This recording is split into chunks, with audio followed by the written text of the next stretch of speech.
خب روغن بعدی که میخوام دربارش صحبت کنم روغن تخم کدو هست.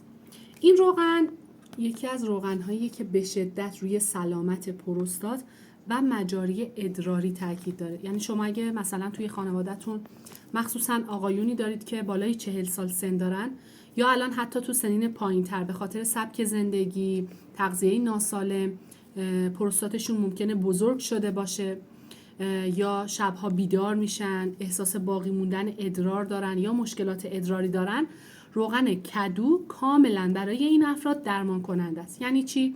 یعنی با مصرف دوره‌ای روغن کدو حداقل 3 ماه یه هورمون‌هایی توی بدنشون شروع میکنه به ترشح شدن که مشکل پروستات رو توی بدنشون تنظیم میکنه و حتی از سرطان پروستات پیشگیری میکنه.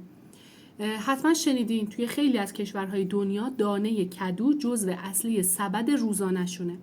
عصاره همین دونه هاست. همین دونه های کدو باعث میشه که برای آقایون توی قرص و داروهاشون تجویز میشه، مخصوصا برای مردانی که دچار مشکلات پروستات هستن.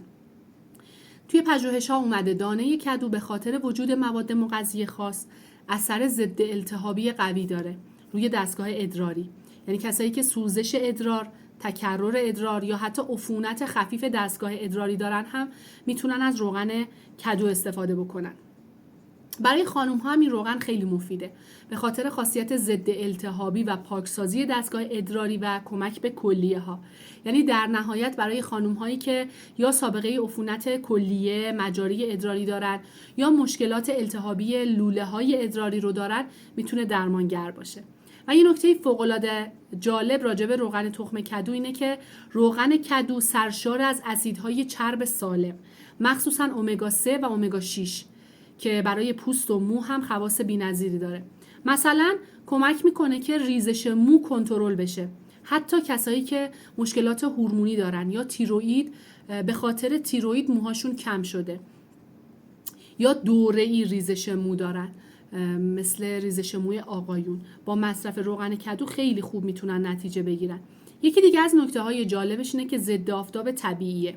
یعنی تا حدی از پوست در برابر نور خورشید جلوگیری میکنه. باز برای پوستای چرب و جوشی خیلی خوبه چون حالت ضد التهابی داره.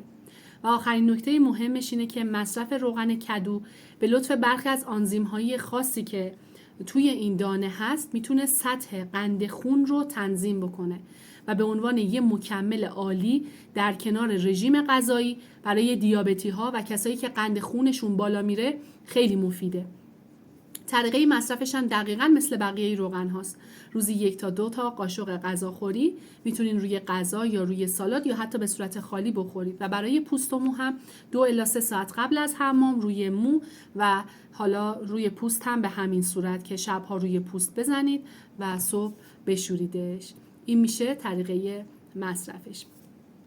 این روغن 100% خالص و ارگانیک رو از همون کسی که این ویدیو رو براتون فرستاده میتونید تهیه کنید.